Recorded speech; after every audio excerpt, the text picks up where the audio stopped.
Hi, this is Howard Brady. I'm the current Microfin developer and have been since the year 2016, and I've been training users on Microfin since the year 2000. In this video, I'd like to explain to you a little bit about some of the considerations I would make to my microfinance program based on the unfortunate incident that we have with the coronavirus.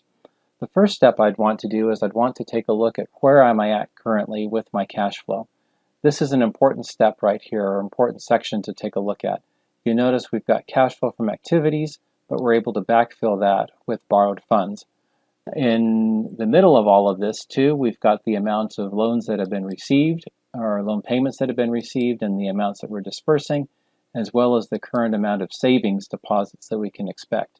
Positive number here means more cash coming in, negative number means more cash going out. So this is the first thing I would do. I would take a screen capture of this, or maybe I'd copy it to a user-defined sheet and saving it as values rather than as a reference, just so I can come back to this at some point and see where things were and where things might end up based on this coronavirus. The first step to do is to take a look at what's going to happen to our loan portfolio. We know we've got loans that we want to disperse and loans that we need to recover. And so there are kind of two steps that we need to go through with that. The first one I think that we ought to do involves our product design sheet. And on the product design sheet here in April, I would make the assumption that we don't want to lend out, first off, any new loans, but we do want to continue lending at the same level that we have lent to our current clients. So I'm going to make the assumption that instead of in April going from a 5,000 loan to a 6,000 loan, I'm just going to maintain the amount that people have received in the past as 6,000. And then for the second to third cycle, I'm going to maintain, 5,000 here, and then 6,000 is the next, and then 7,000, and then 8,500. And then maybe finally we want to just say we'll keep it at 11,000. Now, one more time, people are used to getting a 5,000 loan. They'll continue to get the 5,000 loan at their next loan, but they're not going to be able to increase their loan size. So that's the first consideration I would make here. The next considerations are done on the product activity sheet. So I go to the product activity sheet, and the first thing I want to do is I want to, I know that my client retention rate is going to decline, and it's going to decline for a period of time, cycle by cycle. I can do that here, or maybe I can just say annualize the amount of the impact that the coronavirus is going to have on the number of loans that people are going to repay. So instead of 90% client retention, maybe this goes all the way down to, let's say 60% client retention. I'm going to tap on F9 and see the impact of that. That brings it cycle to cycle down to about 77%. Well, maybe after 6 months, which is the length of the term of the loan, this ends up going back up. Maybe we can gradually increase this to 65%, and then after a few months, maybe it'll go up to 70%, and then maybe 75% after another 3 months. And then we finally get back into a realm of acceptability at 80% annualized client retention. Another 3 months, maybe we can go back up to 85%, and then all the way back up to 90%, perhaps after a year and a half, or maybe even more than that. So again, I'm going to tap on F9, see the effects of that, and you can make these decisions based on your experience with client retention. But that's the first step I would do. The next step is to make sure that we're not lending any more new loans in April of 2020 for at least the next 6 months. At least that would be my assumption. So I'm going to put a 0 here, and then I'm going to see the effect of that as I tap on F9. So if I go 0, you'll see that I still have 49,893 through the end of the year. At the beginning of the next year, this 2.4% kicks in, and I start lending again to new clients. Just to verify that, I want to go to a little bit further down here and see if my loan portfolio is increasing, and then also the number of loans that are being dispersed is increasing or decreasing. And just to verify what's going on, I'm going to click on this details button here. And we can notice here that even though I put a 0 as far as new loans being dispersed, Microfin wants to backfill all of the clients that have left the program with new loans. So here we can see the clients that are discontinuing this product has jumped from 384 to 1,696. And that's the 1,696 that Microfin is going to assume that we want to find again. So what I'm going to do is I'm going to take this for the next 6 months. I'm going to copy these figures, and I'm going to go back up to this area right here where I can refine the projections by month, and I'm going to paste it. But I'm going to paste them as values. Paste values.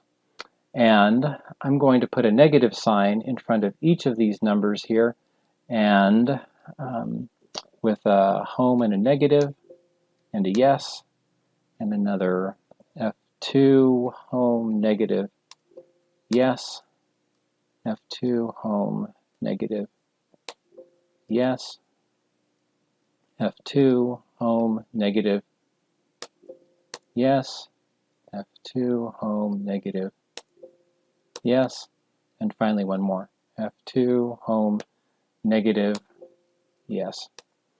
Then maybe after 6 months we can slowly start increasing the number of loans that we start handing out to new clients. So I'm going to say we've got maybe 0.5%, 0.5% at first. And then maybe that increases to 1% after a couple months. Maybe not quite up to 2.4%, so I need to override that, do another 1% here, but then maybe 1.5%. Nope, 1.5%. I'm sure others have done that too, 2.0%.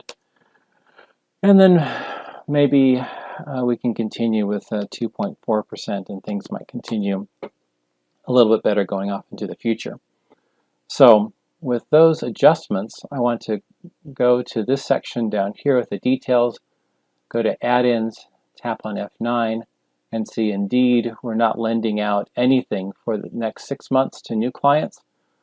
And then you'll notice here that those zeros end up cascading down to other products based on the amount of lending that we're doing. So those are the first two considerations. The next one is to look at the impact of this on our write-off ratio as well as our portfolio at-risk ratio. So we go to the branch sheet for that, and on the branch sheet, let's see, this happens to be the savings section here. I'm going to tap on the one that says loan loss. And you'll notice here that I've got a 1% loan loss, but then you'll notice that's ironic, needing to cough in the middle of this. So actually I'm feeling quite fine, just a little tickle in the back of the throat. So the write-off ratio, maybe this jumps to 20% all of a sudden in April. Maybe we need to write off 20% of our loans. And our reserve ratio, maybe that is also going to jump to somewhere, maybe even 25%. So these are important ratios here to tell Microfin, oh wow, we're going to have to write off a good percentage of our loans, and we need to reserve even a higher percentage of our loans.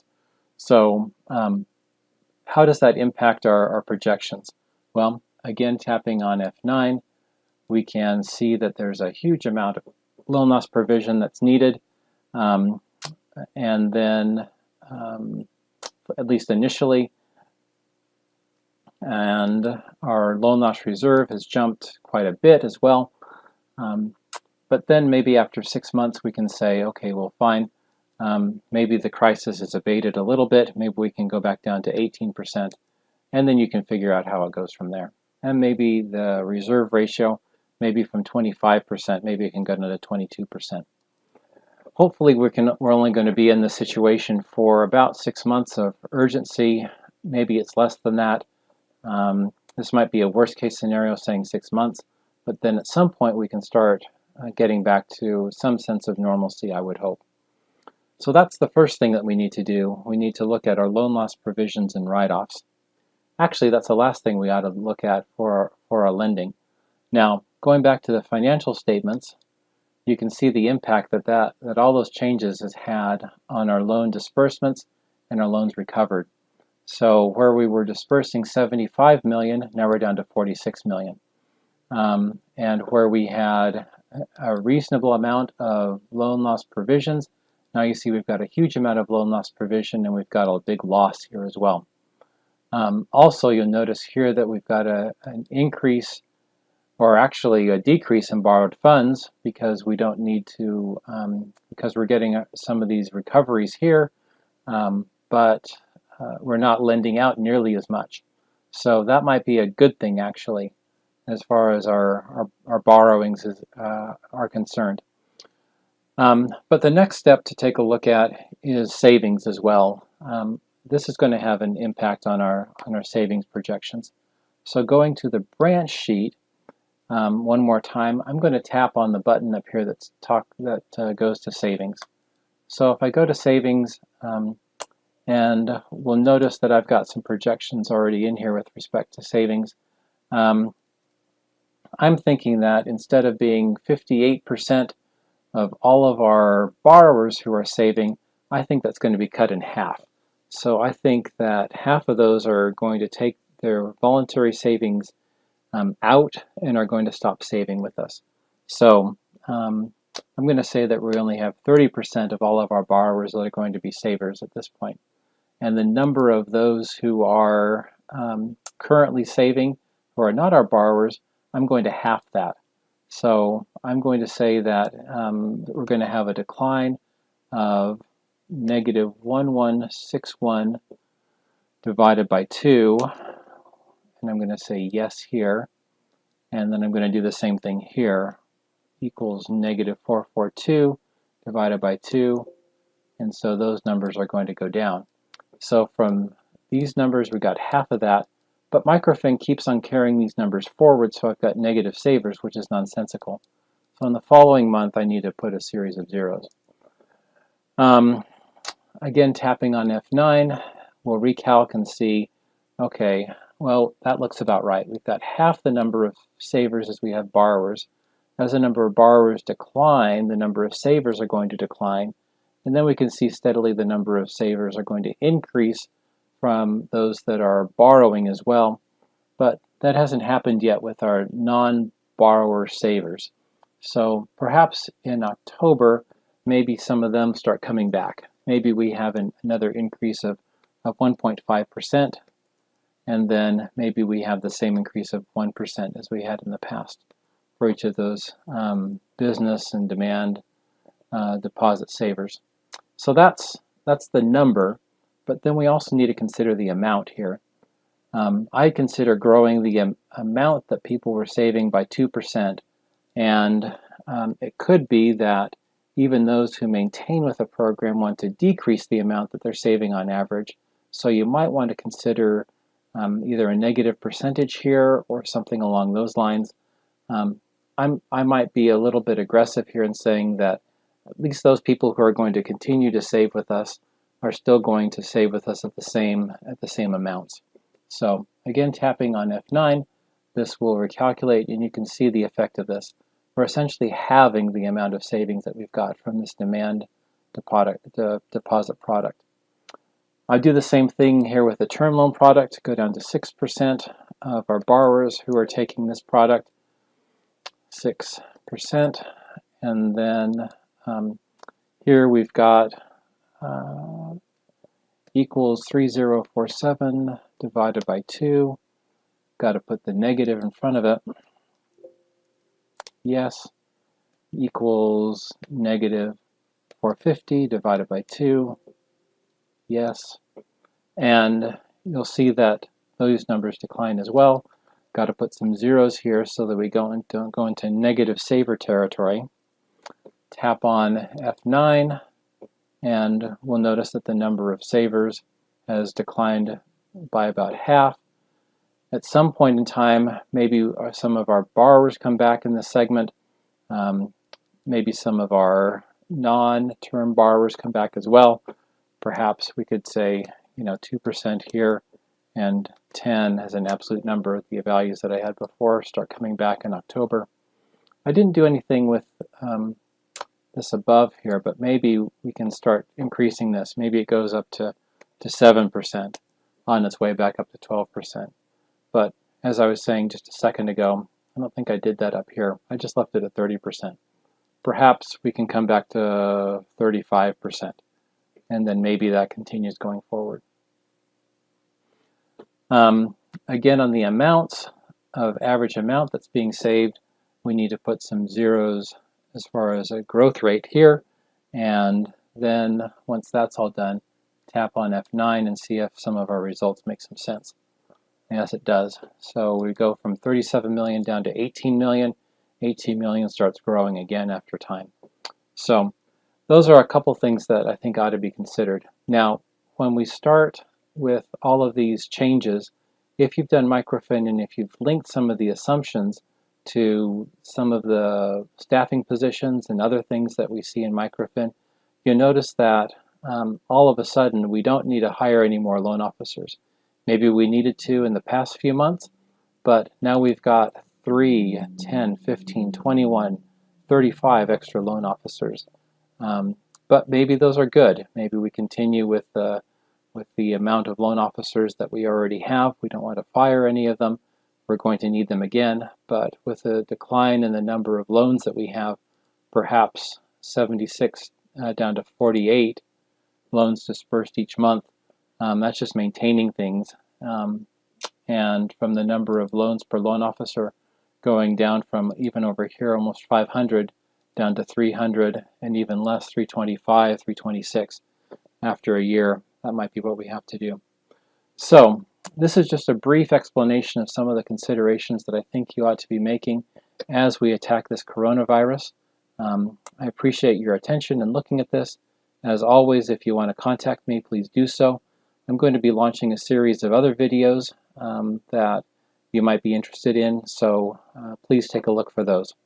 Thanks again, and I look forward to teaching you in person once everything clears up, or even you can contact me and we can arrange a private training session as well. Thank you very much and have a good day.